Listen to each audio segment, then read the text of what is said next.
Selamlar herkese. New York Times'ın 11 Kasım 2023 tarihli zor sudokusunu siz de eğer çözmek isterseniz açıklama kısmındaki linkten ulaşabilirsiniz.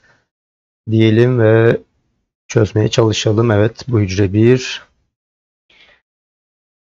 Notumu tutuyorum. Şunlardan birisi 1 olacak. 6. sütuna bakarsak burası ve buralar 1 olamıyor. Demek ki şu iki hücreden birisi 1 olmalı. Buralar 1 değil. Şöyle. Başka. Evet. Şunlardan birisi 1 olacak. 2 diyelim. Böyle 2. Şunlardan birisi 2. Değil. Bu üçlüden birisi 2'dir. Bunun dışında ne diyebiliriz? Evet. Şöyle 2 olur. Başka da sanırım yok. 3 diyorum. Evet. Şunlardan birisi 3 olacak. Bu ikiliden birisi 3'tür. Şöyle 3 gelir. Başka değil. Şöyle 3'tür.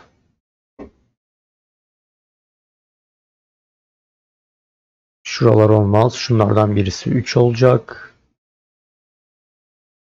Sanırım başka da yok. Evet. 4 diyelim. Değil. Şu ikiliden birisi 4. Hayır. Evet. Burada 4 var zaten. Direkt bu hücre 4'tür. Şunlardan birisi 4 olacak. Böyle 4. Şöyle 4. Evet 5 diyorum. Bu ikiliden birisi 5. 4 de bunlardan birisiydi. Demek ki burada 4-5 çifti var. Ve artık 3 sadece buraya geliyor. Şuradan silelim. Şimdi buradan 3'ün silinmesiyle beraber 3 artık bunlardan birisi. Burada da bir 3 vardı. Tamam evet. Ben şurayı boş zannediyorum. Şunlardan biri 3 diyecektim. Tamam. Şuradan 3'ü silelim. 5'teydik en son. Şöyle 5. Değil. Bu üçlüden birisi 5'tir. Tamam 6 dediğimiz zaman burası 6. Şu hücre zaten 6 olacak. Dolayısıyla bu hücre 6 oluyor. Devamında bir şey diyebiliyor muyuz? Şöyle 6. Evet. 3, 1. Burası 3. Şimdi 5 böyle. 1 böyle. 2 böyle. Tamam. Kaçtaydık? 6'daydık.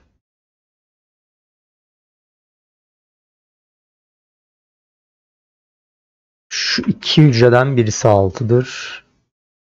Bu hücre 6 olur. O zaman burası 6 olmalı. 2 artık böyle. 1 artık böyle. Şu kutuda zaten 7 ve 8 eksik. Burası 7, burası 8 olacak. Onu hemen yazalım. Burada ne eksik? Burada da 7, 8 eksik. Evet. Onu da yazalım. 6'yı zaten tamamladık. 7'ye baktığımız zaman bu hücrenin 7 olduğunu görüyoruz. Devamında bu ikiliden birisi 7'dir. Şunlardan birisi 7 ve böyle 7 olmalı. Evet 8. Bu ikiliden birisi 8. 7 de bunlardan birisiydi. Demek ki 7-8 çifti var. 8 değil. Şu ikiliden birisi 8 olur. O zaman böyle 8 olacak. Bunun dışında ne diyebiliriz? Sanırım bir şey diyemiyoruz.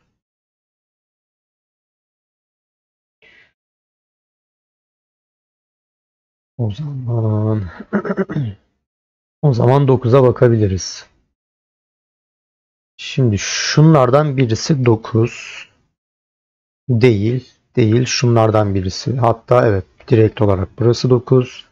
Böyle 9. Ve şunlardan birisi 9 oluyor. Dikkat ederseniz 1 de bunlardan birisi artık. 9 da bunlardan birisi. O zaman burada 1-9 çifti vardır. Ve 1-9 çiftinin oluşmasıyla 5 artık. Burada 2 böyle, 8 de böyle.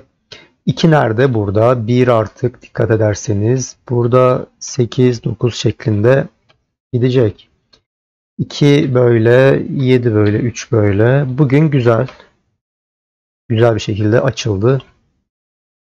Dün öyle değildi pek. 1 nerede? 1 burada. Burada 8 eksik. 5, 7, 1 de 2 olmalı. Bu da 3, 4 ve 8 oluyor. Şimdi ne var? 4 ve 9 var. Şöyle dağılması lazım. Burada bir rakam bekliyor. 1, 2, 3, 4 ve 5. Evet. 7, 8, 3 olmalı.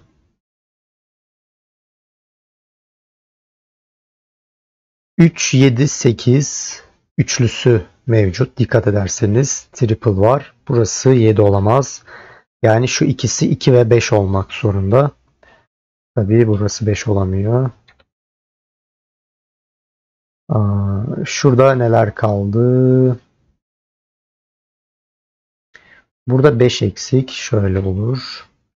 1 böyle, buraya da 4 gelmeli ve evet.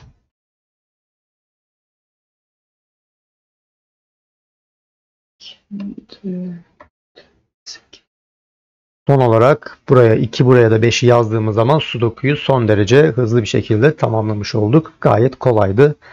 Bir sonraki videoda görüşmek dileğiyle. Hoşça kalın.